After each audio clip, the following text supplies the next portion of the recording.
All right, everybody. I hope you can hear me. This is my first live stream in a little while. Let me bring everything up. Looks like we have a couple of viewers on here. We'll let everybody kind of get settled in. Why don't everybody type in the chat where you're from? I'm streaming from Colorado right now.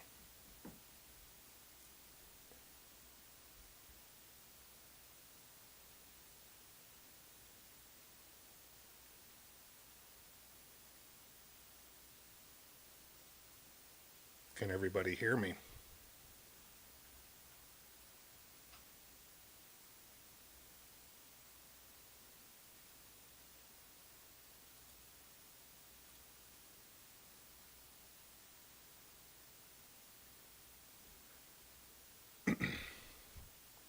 I guess so. We'll get started here in a minute. And if you have any questions or anything like that, just type them in the chat. I'll try to get to them. And I thought what would be cool tonight is I have a cool little print that's 3 colors that I'll set up, and I'll show you all the things that I go over, some tips and tricks and that I use in the studio, and different things like that. And if you have questions or comments or concerns or anything like that, just let me know in the chat, and I'll be sure to try to answer those and I get to it. So with that, I won't waste any more of anybody's time. Let's go ahead and get started. And let me pull something up real quick. So let's go to the computer here. So the first thing that we'll look at today is the filament that I'll be using for these prints. But I also wanted to highlight there's a new filament that showed up in the past couple of weeks on the Bambu site, this silk. And I actually have some of this on the way. Should be here on Monday. So I'll make a video on this silk stuff as well. I also was finally able to get some of this PLA tough, so I'll do that as well. But the 3 colors that we'll be using today are all out of the PLA basic, and they are the blue, this blue right here, or this blue right here, and it'll show the hex code for it, which is cool. This red, which is this hex code, and then this jade white right here, which is out of stock right now, but we'll be using that. So with that, let's go ahead and get started. Let me check the stream here. From West Virginia. Hey, I used to live in Virginia not too long ago. From Minnesota, I used to live in St. Paul not too long ago. So what's up from Minnesota? We're out of Minnesota, Groveland, Florida. I used to do some business in Florida. Lenny DuBois. Hey, for those of you that didn't know, my name is Lenny, so that's a really good name that you have there. And from Florida there, so good to see everybody. Lewis from South Carolina. It's cool to see everybody from all over the place and from some places that I'm pretty familiar with. So with that, let's get started. I'll show you what we're going to print today. You guys should like it. So here I have the STL files that I downloaded, I believe from Printables or somewhere like that. I can't remember where I got this file. It's been a little while, but I've been wanting to print it for a little while. From Kansas City, St. Louis Park. Oh yeah, St. Louis Park. I know that area. I used to live right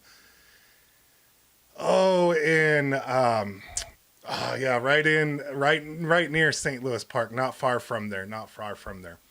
So let's get into it here. So how I do a multicolor print is you have these different STL files, and this one's pretty cool because it has which color each one of these are, which is going to help us later. But how I do this is I just select all of them, drag and drop, hold Control Shift and all of that, whatever it is that you want to do there. And then I just simply drag and drop these files into the studio here. And right here, you'll see it says load these files as a single object with multiple parts. And here is where you want to select yes. And we'll see that we have a map of the United States, a topographical map of the United States. So that's what we'll be printing tonight. We won't be finishing printing it tonight, but we will print it tonight. So you'll see that it put all 3 of those STL files together. And we'll see over here that we have all of the colors at my disposal. So in slot number 2, I have that blue. Slot number 4, I have the red. Slot number 8, I have the white basic. I also have white matte, but we're going to use the white basic for this print. So there's a couple of different ways that you can color it. Probably the easiest for this one, but not always. And the only reason it's easiest for this one is because it's already in the name of the STL file. It tells us what color it is. So we can easily go here, and I'm just pushing the number 2 right there to go along with the number 2 that's in this slot of my first AMS here. And that's the easy way that I do that. So if I press 1, it goes back to 1, 2, 3, 4, 5, and all I'm doing is just pressing that number on the keyboard. Some of you guys have asked questions about that, and that's all I'm doing to do that. The other way that we can do this is to hit this explode view and explode everything out. And now you can see that I can select the stars and everything here and press 8, and that's going to turn all of that stuff white like I wanted it from slot 8. And you'll see that in the white one, all of that turned white. And since we know the rest of this needs to be red, I can select it there, or I can select it over here. And let me click on the studio so you guys can see that better. Sorry about that. Or you can just select this one over here and hit 4. So either way, I can select it here and hit 4, or 2, or 1, or whatever color it is that I want over there. I can select that color. Then I just hit return. And as we can see, red, white, and blue flag just like so.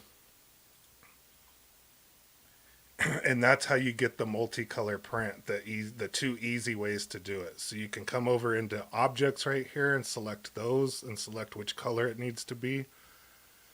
So if the file is descriptive like this, that makes it really easy. If it's not, and there's a whole bunch of pieces, then hitting that exploded view right up here is really, really good to do. So I'll show that one more time. And then there's just a slider right here at the bottom where you can pull it apart and put it back together. So that's the easy way to get it colored. Right, and then all you have to do to move it around is to drag and drop it. And the thing that I try to do here is to make sure that where it does the flow calibration around here, that none of my stuff, if I can help it, is going to print on top of that flow calibration stuff. Let me move my picture here out of the way.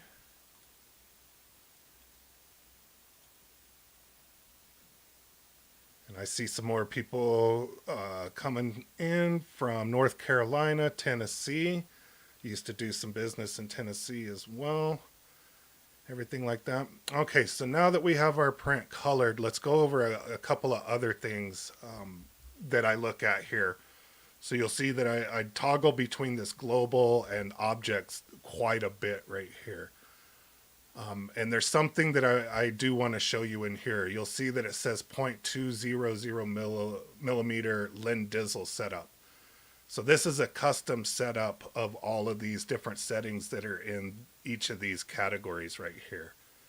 And honestly, I leave all of this stuff the same. The only things that I change here are taking out support, and then in others, making sure there's no brim. So by default, I don't want brim or support or anything. I only want to add that as needed.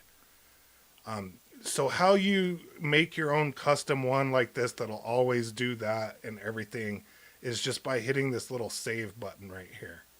And you'll see that I've already named this one, and I can hit OK, and now it's going to save all of those different settings that I've done in here. So if you changed any of the strength or the speed or anything like that, and you ever want to refer back to this stuff, then the easy way to do that is to save it in one of these setups. So now you'll see that this setup is ready for me to go, and I have a couple of other ones up here. I think I have a setup for my Wham Bam on this computer or on a different computer there. What do you do about flow calibration if you print something that goes to the edge? That's a really good question. There's a couple of different things that you can do. So you can pause the print and then pull all of the flow calibration off of it, but I really wouldn't recommend that because if you bump or nudge the bed a little bit, you'll mess up the calibration that it just did. The other thing that I've done is I just let it print over it, and I haven't had that much of an issue with, like being able to see where you've printed over unless it's just like different colors or something like that. So uh, the best that I can, I try not to, print where the flow calibration is. But if I absolutely have to, I haven't ran into any issues with that. So I hope that helps answer your question there. All right, so now that I have everything set up here, and all of these things are set up, and I've saved everything, and all of this is set up, then we're ready to print. Go over a couple of other things in here that if you haven't played around with, or if you're new to this, a couple of these different tools up here that I use quite often. So rotate, if you need to rotate this thing around or do anything like that, sometimes I rotate it so the camera for the time lapse, and we'll go over that stuff in a minute too. The camera for the time lapse is in this corner here. So if you want to get a really good time lapse view, you want to kind of position this and rotate it where you want to do it. So I use that rotate quite a bit. The other thing is the scale to resize everything, and I usually do it in a uniform scale so it moves everything kind of in proportion to each other. And you can use these percentages and everything up here to make it easy. Lay on face, this one, not on this print, but on a good number of prints, this one is super handy. If your print is, like standing up or something like that, you can click on the face that you want it to lay down on. So you don't have to play with the rotate, and try to rotate it all perfect and get it all like that. You can just lay it on the face that you want it to lay on. And it does a really good job of that. So I use that one quite a bit. The other one that I use a lot is the coloring tool, mainly the fill and the triangle. And then you just select which one you want to color. And I use that. And then I showed you the explode one there. The other thing that I use a lot is if you want to do multiple things, or while something is printing, you want to look at something, or if you're doing a large project that's multiple parts and stuff, you can add up to 4 plates and put different things on each of these plates and have those ready to go so you can, slice and do all of the things that you need to do on these different plates while they're printing. So that's another thing that I use quite a bit that's pretty handy, especially like on the honeycomb wall project. This is where I had all 4 plates going all at the same time. All right, so let's go ahead, get this set straight, and we'll go ahead. Oh, last thing, flushing volume. So whenever you're doing a multicolor print, you definitely want to do mess around with these flushing volumes. Really, I would never recommend it at the 1 multiplier because it flushes out a lot of filament. It really does. I generally do stuff at 0.5 for this multiplier right here, except when I'm printing in white. So I have noticed that white tends to not go so well. So don't go so low on this multiplier if you're printing with something that's white, unless it's like a really light color that's right next to it or something like that. That'd be the only time that I would do that.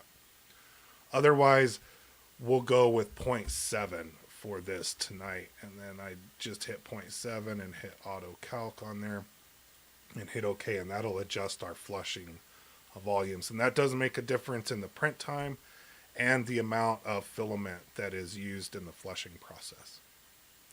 So now that everything is set up, we'll go ahead and hit slice plate here. And this will go ahead and calculate how long it's going to take, how much filament, and all of that different type of stuff.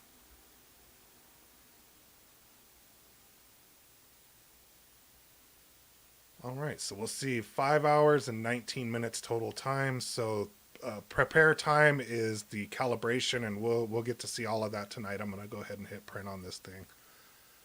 And it shows how many filament changeout times, a cost of $1.77. I am using Bambu filament. If you guys have ever looked in the filament settings right here, it shows the price of the filament.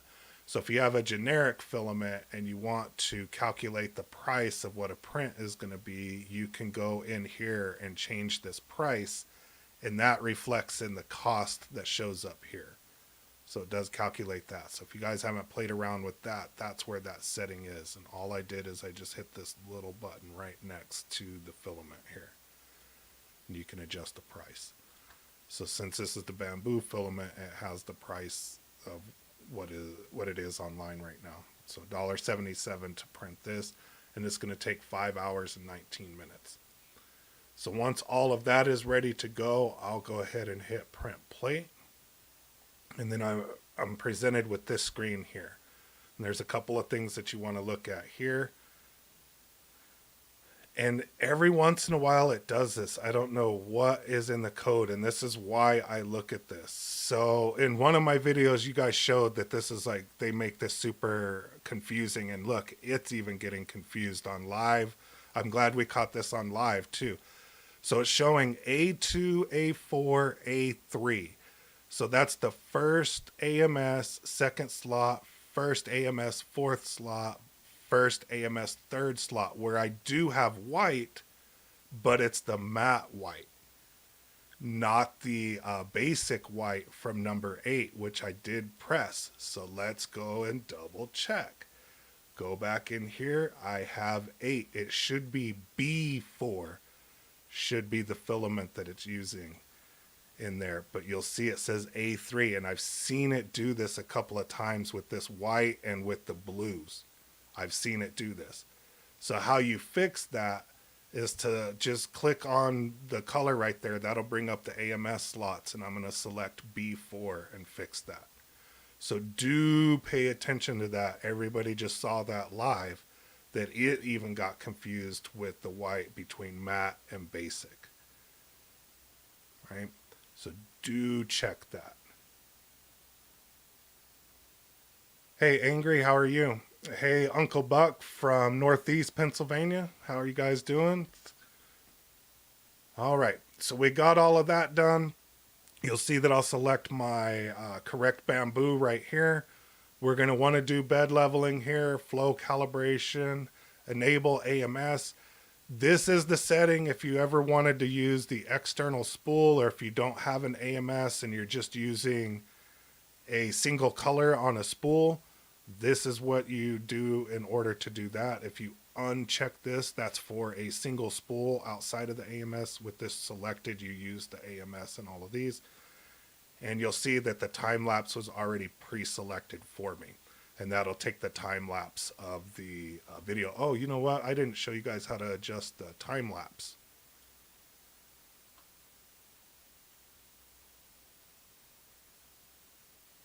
Good day to you as well, Angry.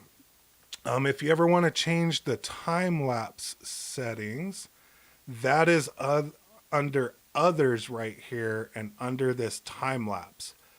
And there's traditional and smooth.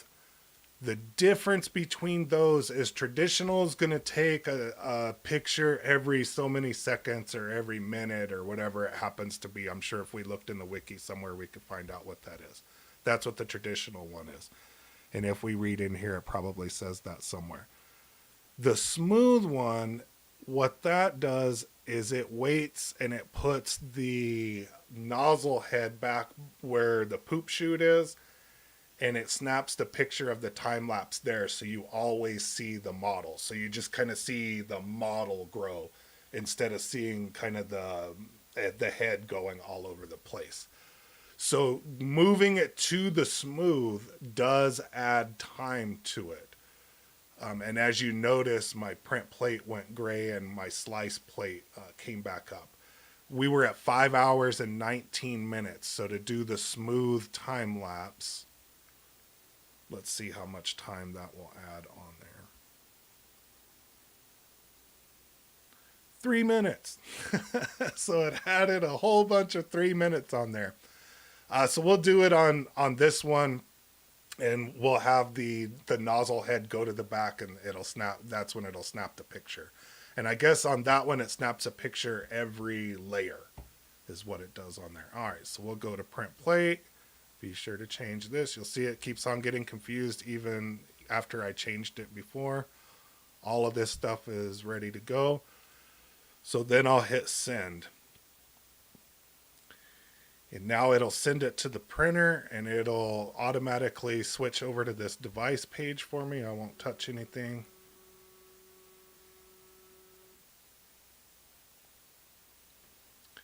And it switches over to this device page. And here's where you have control of everything here, and we'll see that it'll start to heat up the bed and do all of that stuff. You can turn the light on and off. You can switch between each of the AMSs that you have. You can check the humidity level that's in the AMSs there, if these are green. So you'll see there's one in this AMS and one in this AMS. So you can check your humidity levels in there. You can load and unload. You can, all of this stuff is available on the front of the printer as well. I don't think you realized after changing the filament source. Nah, it got confused. I can guarantee you it got confused. That happens quite a bit. So there's that. If you want to do a live stream of this, you click on this go live, and I'll show you that here in a minute. If you guys ever want me to show you how to set that up, let me know. I can do a whole video on how to set that up. It's not the easiest thing in the world, but it's not the hardest thing in the world as well. A couple of you have asked questions about the memory card that's in it and how to deal with all of that. So that is under this media tab right here. So if you click on that, it'll show all of the files that are on your SD card that are in there. And you can delete or download that file directly to your printer. So after this one gets done, it'll show another video on here, and I can go ahead and download that to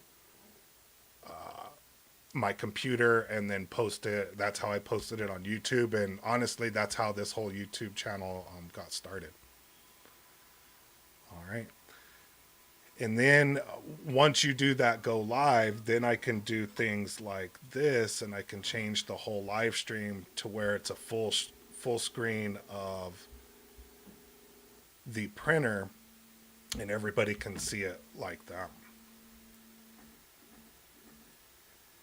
And then honestly from there, it goes through the printing. All right, so I live in a very humid part of Australia, and the humidity in the AMS is always showing as whack for me. Yeah, so I live in Colorado, but I don't live like in the mountains or anything like that. I kind of live off in the plains, so it's not super humid here. But my friend, whoever was in Minnesota and West Virginia, whoo, yeah, you guys are dealing with humidity for sure. You guys are definitely dealing with the humidity there. I've never been to Australia, but I'll take your word for it, Angry. But definitely Minnesota in the summertime is super duper humid. And when I lived in Virginia and went to West Virginia there, it was very, very humid as well. So really cool. And as you can see here, I can turn the light on and off. So you can see that. Yeah, North Carolina as well. I'm sure it's super humid there right now as well. I could only imagine.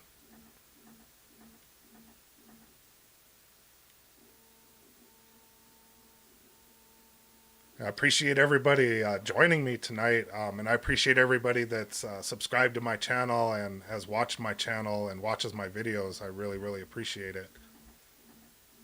And I hope you get benefit out of this.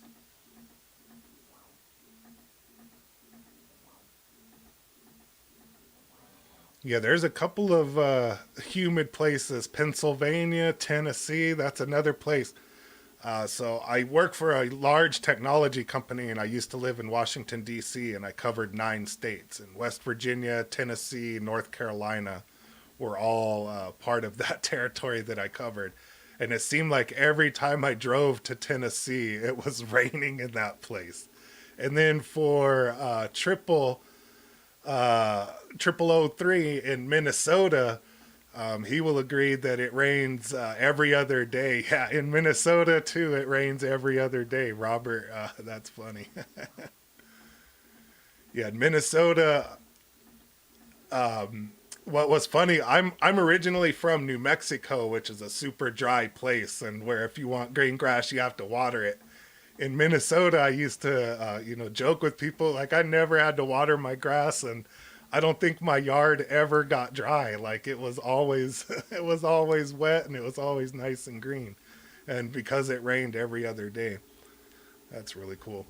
Yeah, Robert, North Carolina too. I think every other time I drove to North Carolina, it was raining there. And then it would just be sunny right afterwards. So that was a pretty crazy place. All right, so we'll see here. It's doing its bed leveling, and I generally it's like 7.5 minutes. I'm not in that big of a hurry that I need to cut out 7 minutes on this, but I don't think it's necessary to do the bed leveling and the flow calibration every single time. I let it do it, but I don't know that it's necessary at 7 minutes.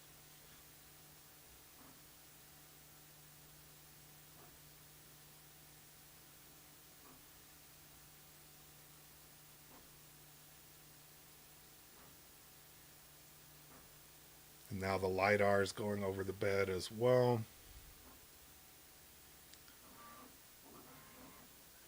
All right, so it is terrible in the summer in Florida. So I've been in Florida, in Ocala, Florida. You might know where that is, Lenny.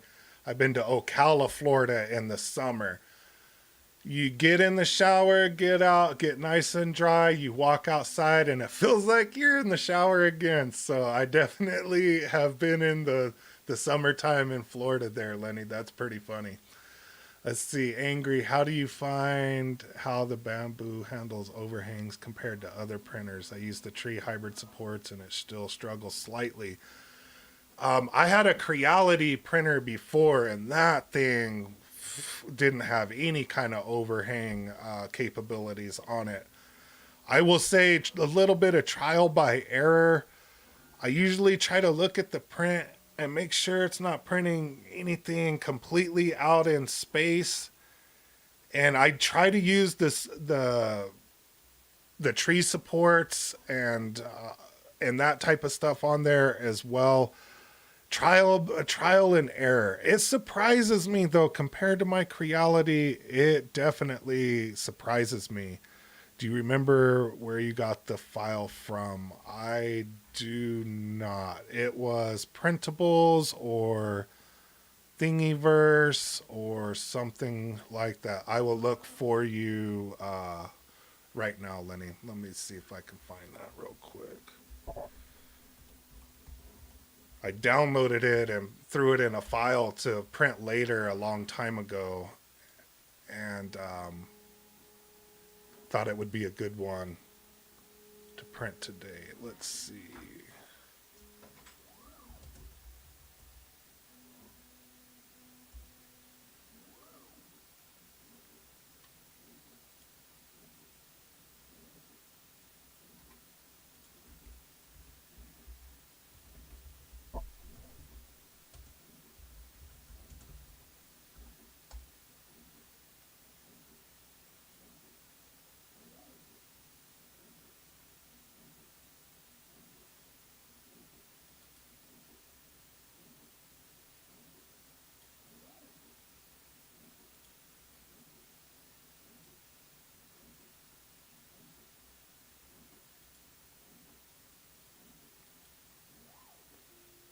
Let's see. I think it's Thingiverse. Lenny, let me make sure this is the one. Yep. Yep. This is the one. I will put it in the chat.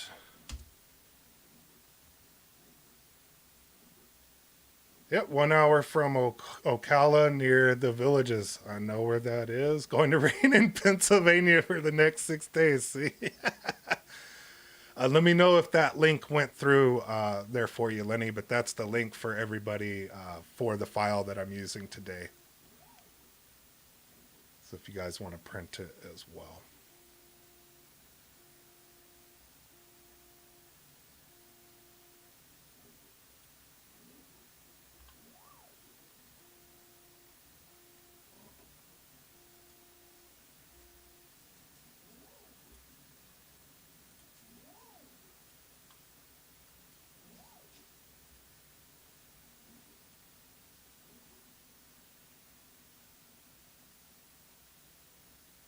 So have you guys in the more humid areas done any of the carbon fiber filaments and any of the drying? Do you guys tend to have to dry it more? How you know is whenever you print, if it's like almost like separating apart or whatever whenever it's printing if you don't get it dry enough. So do you guys find, like, I only did like the minimum of the drying on all of those carbon fiber prints. Have any of you guys had any experience with that? Do you have to do it even more? Angry there in Australia, do you have to do it more? Have you tried that at all? Because you have to do it on the PC and some of the other filaments. It's not just the carbon fiber. And boy, does it print differently too. I don't know if anybody's tried to print it without drying it. I'm generally the try things first without the instructions, and when it messes up, pull the instructions out. So that's happened to me a couple of times on the Bambu. TPU, for those of you that have ever done TPU, it'll let you load it all in there and get it all stuck in there. Then it'll tell you it won't print with it. I got to find that out the fun way. But carbon fiber, the first roll of the PA CF that they did, I printed that without drying it, and it was really bad. I had to dry it out to do those Nimitz benchies. When I did all the benchies for the Wham Bam and all the other plates, that's with that PA CF, not the PA HT CF. Oh, sorry about that. I just tagged the mic. It's the PACF, and all of that I had to dry it out. The second roll too.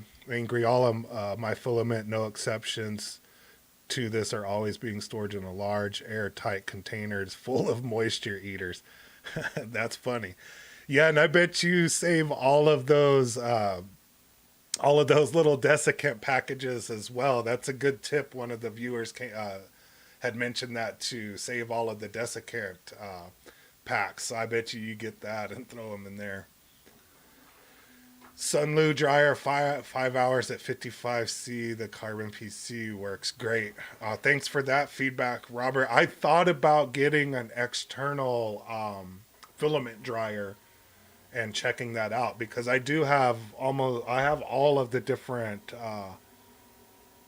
specialty filaments from Bambu, and I don't think you're supposed to leave them for very long without drying them again. Angry, my Bambu never stops, and I mostly print PLA. That's what I print. A lot of Warhammer terrain. Since I've had my first Bambu, it has stopped for max about 5 hours.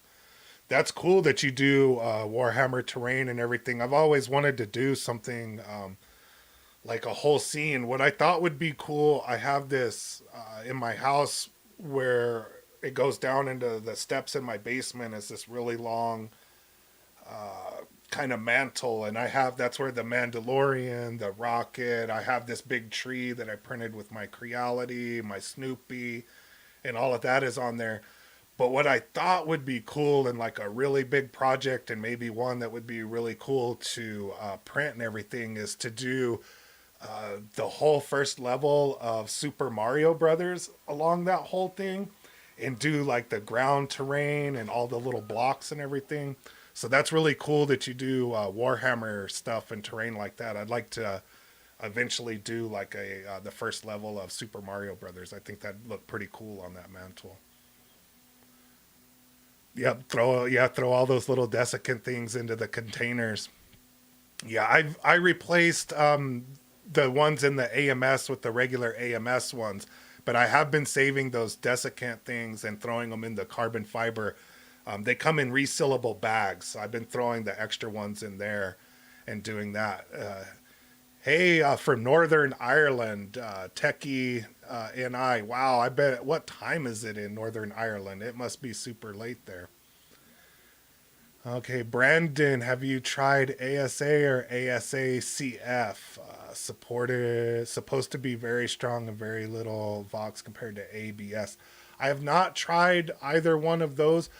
To be honest, after doing all of the carbon fiber prints, and you guys will see the last review tomorrow for those of you that are going to watch the video, those did really well. But the hardest thing that I've printed on the Bambu, yeah, 337, good grief. The hardest thing that I've printed so far, and I might put this as an option as one of the votes, is the spool cover. That cover that I put over the spool when I was drying it is printed out of PC. Holy smokes, that stuff is really stiff. I think you could actually print a drone frame out of that and it would be okay. But I haven't tried any of the other kind of special filaments. At some point, I may do a survey to get some of those and round some of them up and do like a third party, outside of Bambu. I wanted to do all of the ones that Bambu had and kind of document how to print with all of those and kind of some thoughts and feelings around those. But I thought about doing a third party and kind of going out and looking at a bunch of different ones and looking at that. So ASA and ASACF, I'll definitely look into those. That'll be in a future video for sure. Thanks for the feedback on that. I tried to print the swatch case, but when I sliced it, the thing wasn't laying flat and it was trying to add a weird brim underneath it. Any suggestions? You may need to uncheck the brim. It didn't make me do a brim with that. If I can remember, and I'm trying to remember how I printed it. So I printed it open like that, and it didn't make me do a brim or anything, so that's pretty weird. Make sure you go into, let me switch back to the studio here. Make sure you're going into others and selecting no brim on that.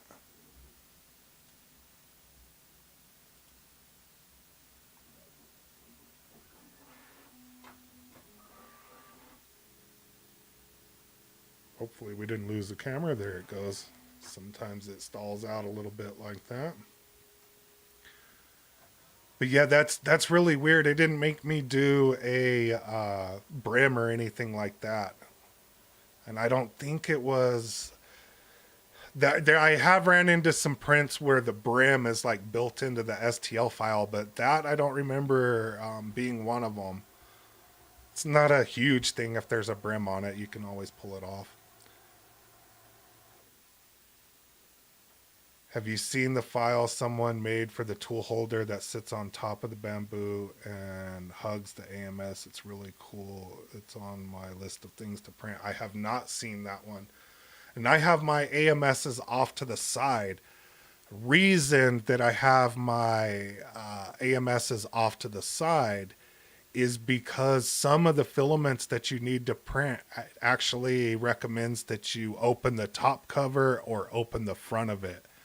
And I don't want the front of my door open all the time on it when I do that. So I don't put anything on the top of it so I can take the top screen or top glass of it off. How do you get the camera full screen like that? I wish I could upgrade the cam. Wish we could upgrade the cameras. Yeah, I wish I could put a better camera in there. Ooh, wow! Do you guys see those little imperfections there? We'll see if it handles business on that or if that messes it up. So the full screen like that. Let me go back. You guys are in full screen. Let me go back to the studio. So it's right here under this Go Live, and you click on this live video guide page. And maybe I'll do a video of that in the next week or so on how to do the live settings. There's a couple of YouTube videos out there. You can just read the settings there. Basically, it has you download a FFmpeg file that's buried deep into your computer, and you go to in the OBS settings and you select that file, and that's what makes it do that full screen like that.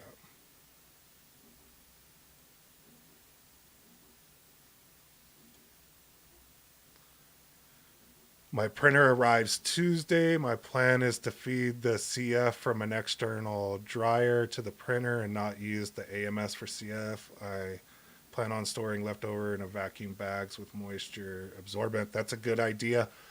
I did pull out the tubes. I won't give away the video tomorrow, but I did pull out the tube that I used in that one AMS, and I did run all of the carbon fiber through the same one.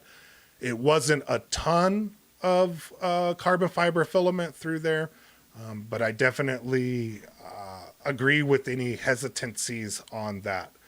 I wanted to document what was on the product page, and I'll try it and I'll replace my tube so the rest of you guys don't have to do that.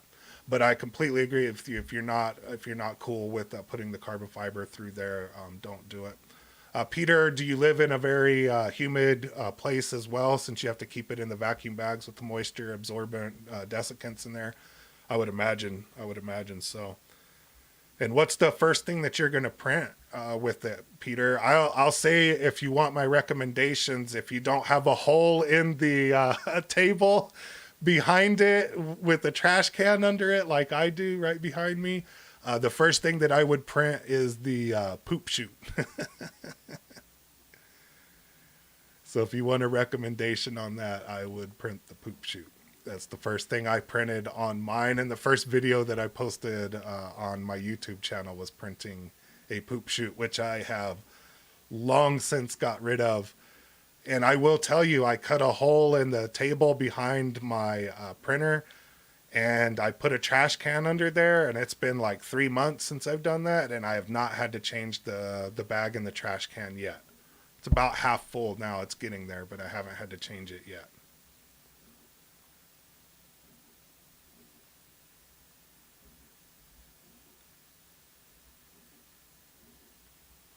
Wow, I thought I would run out of things to say today, and we're already 45 minutes into this. See, I find lately, for some reason, the printer doesn't print well on the PEI plate as it does on the cool plate. It used to be great. Yeah, poop chute is a must, my second print. Yeah, I don't use the PEI plate at all anymore. Honestly, I don't like the texture. I would rather have a nice smooth thing on there. So number one, I wasn't a huge fan of the texture. Number two, you basically had to put a brim on everything. And it did seem like after a while, and I even cleaned the little lens on the LiDAR and everything, but it seemed like after a while, it just didn't print right. And Techie, the thing that I usually do to help with that is do a calibration on it, go into the settings and do a calibration. But I honestly don't use the PEI plate at all anymore. One, because of the texture, and two, it just doesn't seem to do the prints as well as it did when, the first couple of ones that I did. Yeah, one of those in the Bambu scraper. See, I don't use the scraper at all. I've printed that thing out, and I'm still on the first razor. I don't use it at all. For the to take off like the little flow calibration thing there, I just take my nails and just scratch right down, and it comes right off, and it peels that whole thing off real easy. Same with the other one. The prints, I just usually, you guys see me in the videos, I just usually bend the plate and they pop off.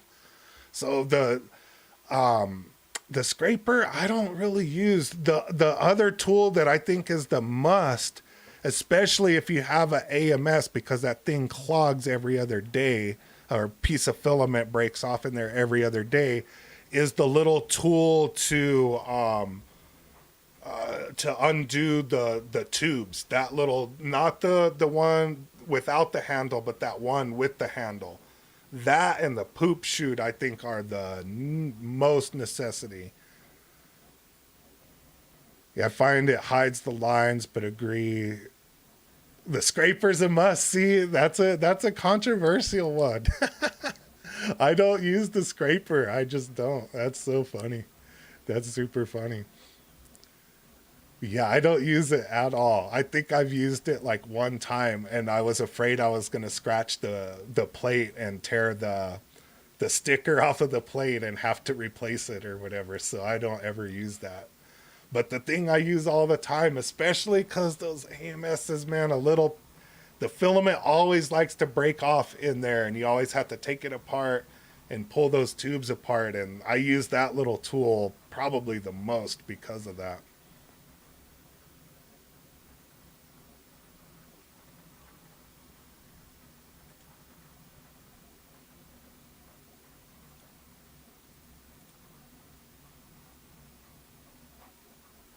I'm a lifetime nail biter, so that won't work for me. That's pretty funny. That's pretty funny, Peter. I don't bite my nails that much. I don't have super long nails or anything like that either. But yeah, that's pretty funny. I will say, the normal PETG. That is the place where I have used the scraper. I don't print a whole lot of the PETG, but in the instances where I have used it, and on the Wham Bam plate with the PETG is another place where I use the scraper. Lenny, you disappointing me with the scraper. I thought we were just kidding. Just kidding. See, I'm the only, I guess I'm on the island, I guess, with that one, and I'm the only one that doesn't use the scraper. I'm used to the PEI and used to it mostly. Then a filament tube release on one side and the AMS disconnect. Oh yeah, the AMS disconnect. I forgot about that one, Techie. That is a good one. Uh, and that's a Techie. You're using the PEI on the Bambu or on the P1P? I haven't got a P1P. I've been thinking about doing that one, buying that one so I can do a review for it for the channel. Another person for the scraper. Wow, I didn't know the scraper was going to be a controversial issue tonight, but we got Techie up at 3:30 in the morning talking about scrapers and PEI plates. Man, I need to get on the scraper game. The X1C. Yeah, I just don't use it anymore that much. And like I found that the PEI plate released stuff even more easily than the normal cool plate.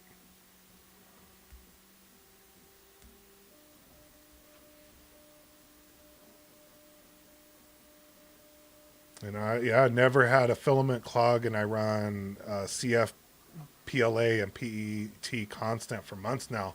That's good to know, Robert. You'll see on tomorrow's video, I show the tubes in there, and I can completely see how you've been doing that. Mainly where I get the clogs is with the cheaper filaments sometimes, and I don't know, for some reason some of the bamboo filament gets like halfway through the roll, it gets like clogged and it can't pull, and it's like you can see it like pull down into the filament, into the spool, like it's really struggling to pull, and sometimes it breaks off, and it does that. And it does that for me every once in a while, and does that. And then some of the cheaper filaments, like the honeycomb walls, I print a lot of those because those are real easy little storage places, throughout the house or whatever. So I'm not going to run super expensive filament to print that stuff out. So I see that every once in a while, but it does seem like that thing clogs, and it's in the tube. right under the AMS, and it'll break off a piece in there, and then it turns red and it doesn't want to do stuff, and you have to flip it over and undo that little tube and pull the filament out, put it back together, and it works just fine. I'm a master at taking the AMS apart. I can tell you that. I am the master at taking that thing apart at this point.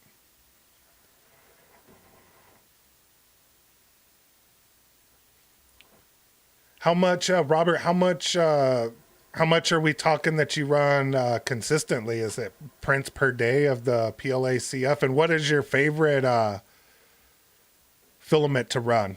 Is it a carbon fiber or the PET? Or is that the PET carbon fiber as well? A lot seem to have clogs, but I've had over 3 hour original hours, used $10, $30. Thankfully, no clogs yet. Thank God. I think part of my issue might be that I'm in such a dry area, especially on the cheaper filaments. Some of them that have been old and just kind of sit out, they're kind of brittle. They kind of will break and do all of that. So I think maybe being too dry might be part of the issue with mine as well. That's super interesting. So you're the second person in the last 48 hours that's asked me about the Hydra for the AMS. I have not printed one yet. I think I will do my second AMS and do the Hydra conversion for that and do a video on that in the next couple of weeks. But I plan on doing one of them because I do want to use the other different size filament rolls and different things like that and test out those different things. It's good content for my channel as well.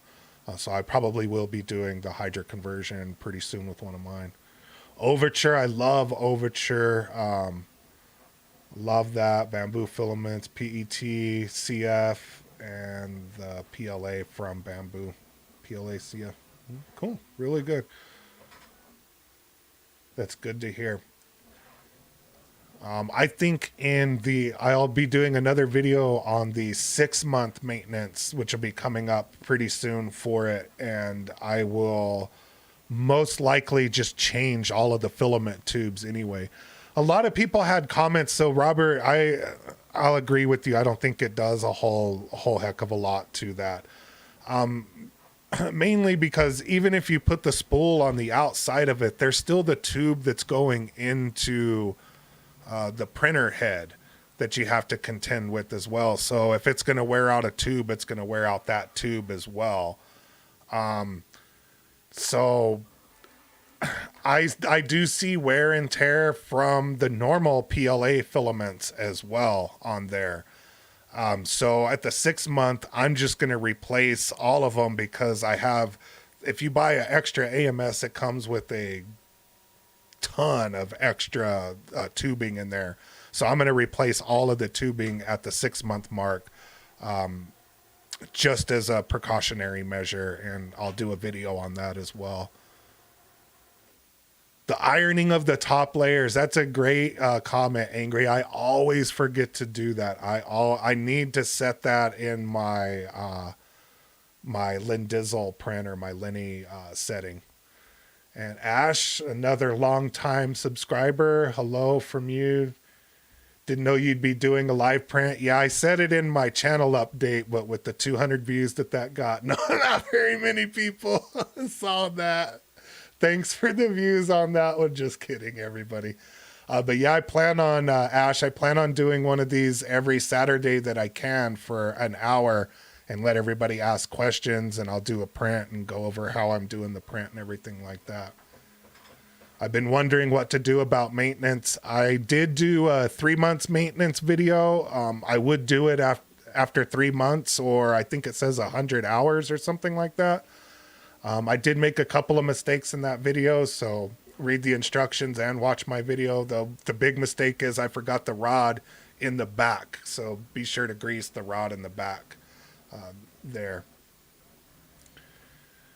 But yeah, don't forget to do the maintenance on there. And like I said, in the 6 month, I will most likely change. I'll do the same maintenance that I did before. I'll look at the manual and see if there's anything else that's recommended. But I'll also go ahead and, as just a preventative measure, I will go ahead and change out all the tubes in both of my AMSs. Yeah, thanks. Thanks for watching, and take a look at it. I go over pretty much everything that you have to do. Just don't forget that the back screw in there. I forgot to mention that in the video. And I wasn't able to get a camera view of cleaning the little LiDAR sensor, but don't forget to do that one either.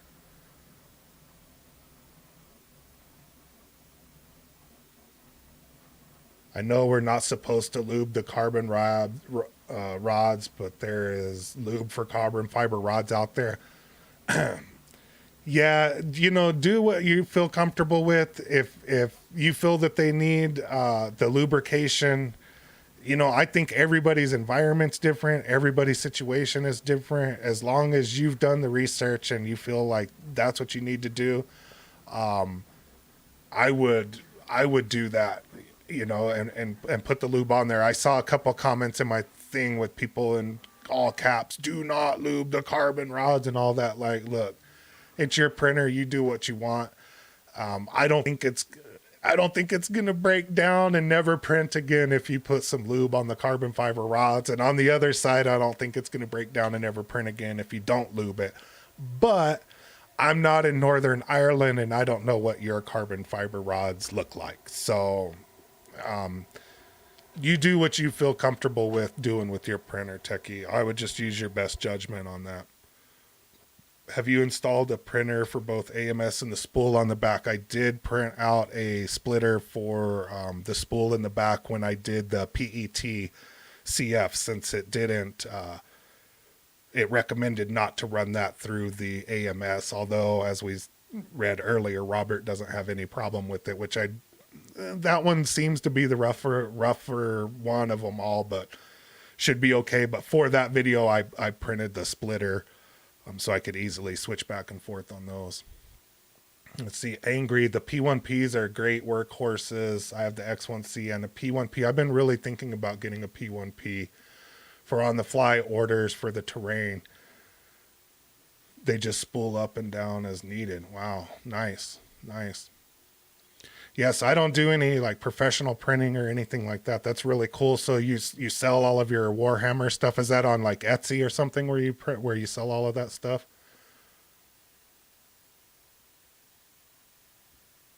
Did you install the latest update? I see on the Facebook pages there seems to be some issues, and I've held off myself. There was a AMS update that it wanted to do today, but I think that came out a couple of days ago. But I went ahead and updated that one today. But I haven't seen an update for the printer, although I haven't checked. Yeah, mine is on 1.05.01. So techie, I don't know. Is this the latest one that people are talking about? That's the one that's printing right now.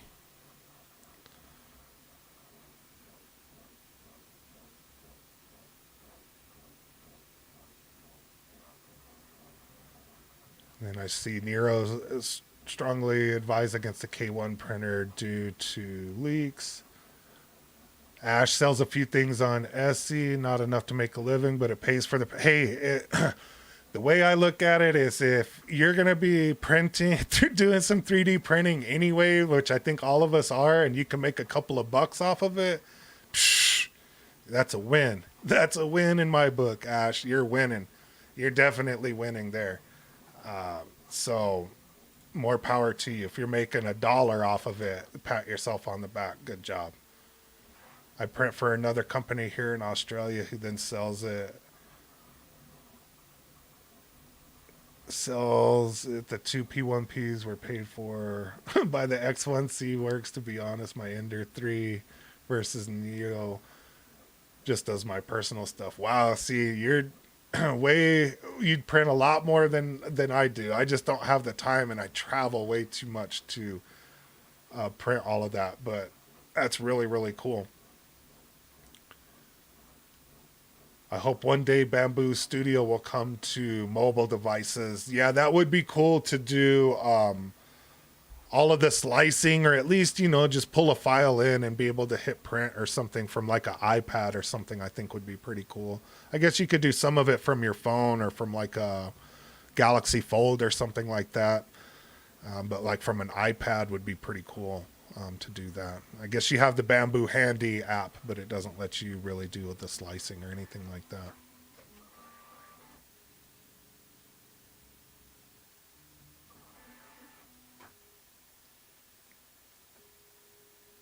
Thanks for watching and thanks for subscribing, Techie. Yeah, my bed is calling and all of that literally doesn't stop. That's funny. Yeah, somebody complained about drying the filament because they would have to stop printing on their X1C. So that's super funny, Angry. Yeah, so it's 9 o'clock my time. I really only wanted to do this for an hour. Techie, good night. Get a good night's sleep there. And for everybody else, that's the hour of Q&A. There's a lot more people that were on here than I thought would be. Like, I really appreciate everybody jumping on. A lot of familiar faces out there. Really appreciate it. I appreciate everybody taking an hour out of their Saturday night and Sunday morning for Techie, and I guess it's Sunday morning for Angry there in Australia as well. So I really appreciate everybody, and I'll do this at the same time next Saturday. So if you want to join and have a recommendation on what I should print or show, going over the print and everything, let me know. Yeah, 4:03. Get to bed, Techie. That's really funny. And for the rest of you, have a great rest of your evening. Again, I really, really appreciate everything. Thank you so much. Thank you so much for the support on the channel. And don't forget to watch tomorrow's video and be sure to like and subscribe. Bye, everybody.